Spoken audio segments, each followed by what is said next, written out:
नागिन बहू की कहानी। ये कहानी है विमला के घर की। एक दिन विमला का बेटा राकेश एक लड़की को लाकर बोलता है, देख माँ, तेरी बहू आ गई। मैंने कहा था ना, एक दिन मैं तेरे लिए अच्छी सी बहू लेकर आऊँगा, और तू मानती ही नहीं थी।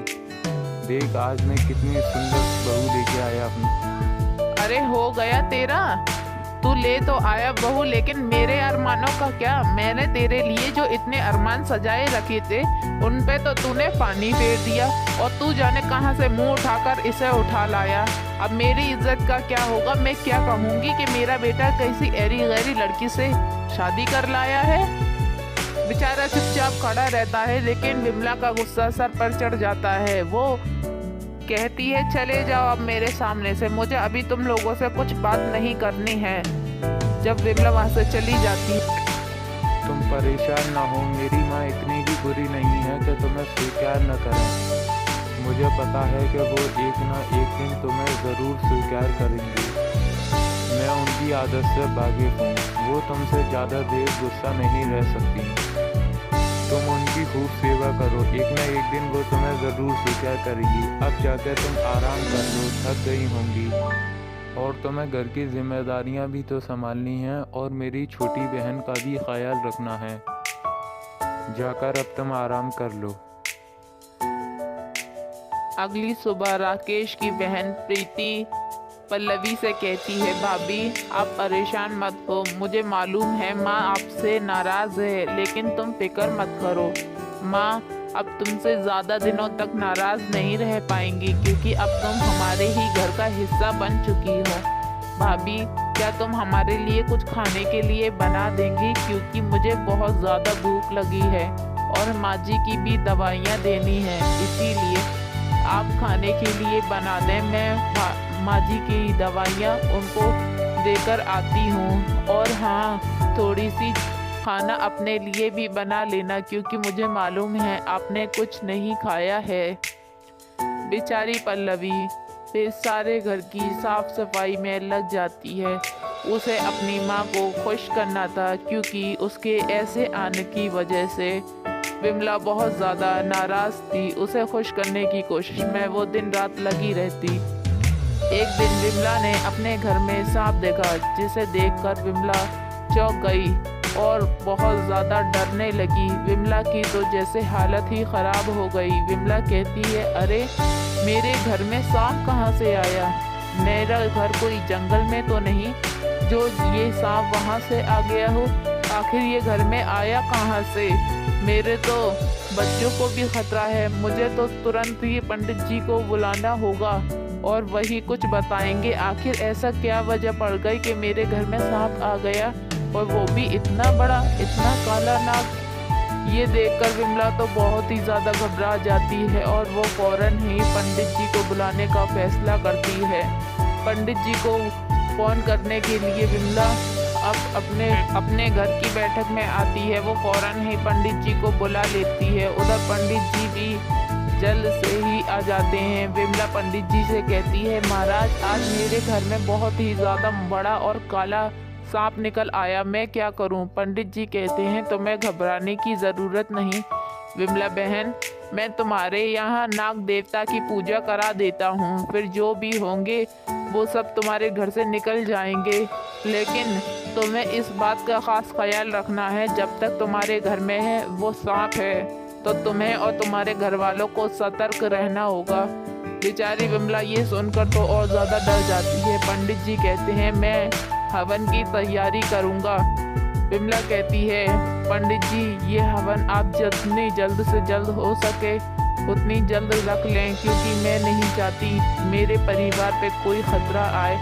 आप हवन की तैयारी कीजिए, मैं भी घर में सबको बता दूंगी हवन के बारे में।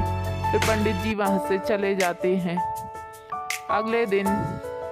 अगले दिन जब प्रीति अपनी भाभी पल्लवी के कमरे में आती है, तो वो कुछ ऐसा देखती है जिसके देखते ही इसके पैरों तले ज़मीन खिसक जाती है। पल्लवी अचानक से सांप में बंध जाती है। उसका ये रूप देखकर तो जैसे प्रीति की जान ही हलक में अटक गई हो। वो बहुत ज़्यादा घबरा जाती है और सोचने लगती है मेरी भाभी एक नागिन है। ये तो एक इंसान थी, क्या मेरे भाई की शादी सच में एक नागिन के साथ में हुई है। वो बहुत ज़्यादा घबरा जाती है और वो फ़ौरन ये बात अपनी माँ को बताने का फैसला करती है। वो भागी भागी अपने माँ के पास आती है, जिसको देखकर विमला भी काफ़ी ज़्यादा डर जाती है।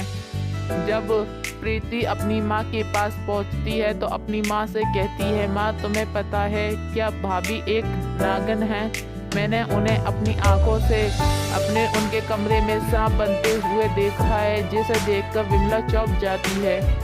प्रीति कहती है, माँ मैं झूठ नहीं बोल रही, मैंने सच में उनको एक नागिन के रूप में बनते देखा है। मैं उनके कमरे में गई थी जब तक वो ठीक थी, फिर अचानक वो एक सांप में बदल गई।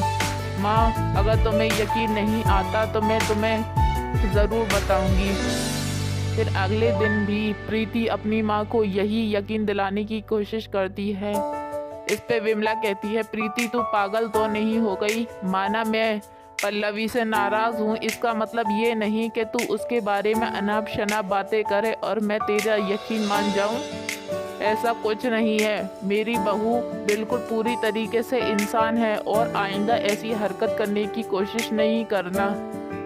बेचारी प्रीति चुपचाप सुनती रहती है, लेकिन फिर भी विमला को अपनी बेटी पर थोड़ा थोड़ा यकीन था, तो वो अपनी बहू पल्लवी पर नजरें गड़ाई रहती है और सोचती है क्या ये सच में एक नागिन है या मेरी बेटी को वहम हुआ है। लेकिन मैं प्रीति की बात को नज़रअंदाज भी तो नहीं कर सकती, मैं इसके बारे में जानती ही क्या हूँ अभी।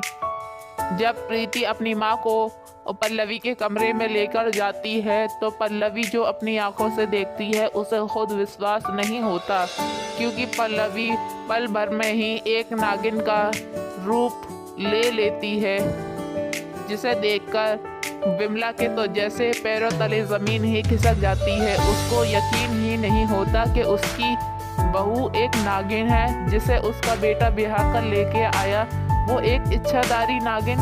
उस पर देखकर वो बहुत ज़्यादा घबरा जाती है और सोचती है ये वही नागिन है। फिर वो अपने बेटे को तुरंत बताती है, बेटा तुम्हारी बहू नागिन है। राकेश कहता है, माँ ये तुम कैसी बातें कर रही हो, पल्लवी और एक नागिन। माना तुम उससे नाराज हो माँ, लेकिन तुम ऐसा तो नहीं कह सकती। अरे बहुत हुआ तेरा, तू यकीन नहीं मान रहा। तू उस लड़की के जादू में ऐसा फंस चुका है बेटा कि तेरे को कुछ अच्छा बुरा समझ ही नहीं आ रहा। मैं तुझे कैसे यकीन दिलाऊं कि मैंने खुद उसे अपनी आंखों से नागिन बनते देखा है। यहाँ तक कि प्रीति ने भी उसे अपनी आंखों से नागिन बनते देखा था, पर मैंने विश्वास नहीं किया था। लेकिन जब मैं अपनी आंखों से देख के आ रही हूँ तो मुझे अब पूरी तरीके से यकीन हो गया है कि वो तुझे क्यों फांस कर लेकर आई थी। अगर तुझे यकीन नहीं आता तो तू खुद उससे पूछना वो आखिर है कौन और तुझे कहाँ से मिली। अगर जब वो अपने मुंह से सच्चाई बताएगी तो ही तुझे मेरी बातों पर यकीन होगा, वरना तुझे यकीन नहीं आएगा। फिर अगले दिन राकेश पल्लवी से पूछता है, मेरी माँ ने बताया कि तुम एक नागिन हो, तुम सबके सामने बताओ कि ये सब गलत बात है। ये मेरी माँ का वहम है ना पल्लवी, तुम एक इंसान हो कोई नागिन नहीं। पल्लवी सोचने लगती है और फिर कहती है, माँ जी सही कह रही हैं, मैं एक इच्छाधारी नागिन ही हूँ। पल्लवी पल भर में अपना रूप बदल के सबके सामने आ जाती है, जिसे देखकर राहुल तो मानो जैसे टूट ही जाता है। पल्लवी कहती है, मैं आपको किसी तरह का नुकसान नहीं पहुंचाना चाहती थी, ना ही मेरा मकसद इस घर के किसी भी सदस्य को नुकसान पहुंचाना था। मैं तो आपसे बस प्रेम करती थी, इसीलिए इंसान का रूप लेकर इस घर में आपके साथ शादी कर आ गई। लेकिन यकीन जानो मैंने आपको कभी भी नुकसान पहुंचाने की कोशिश नहीं करी।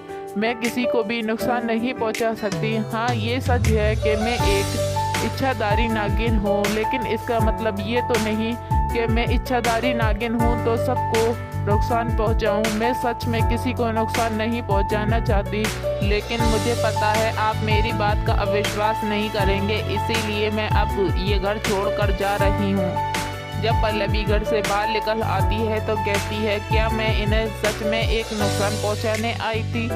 ये लोगों को मेरा यकीन क्यों नहीं हो रहा? लगता है अब मेरा इन लोगों के साथ यहीं तक था।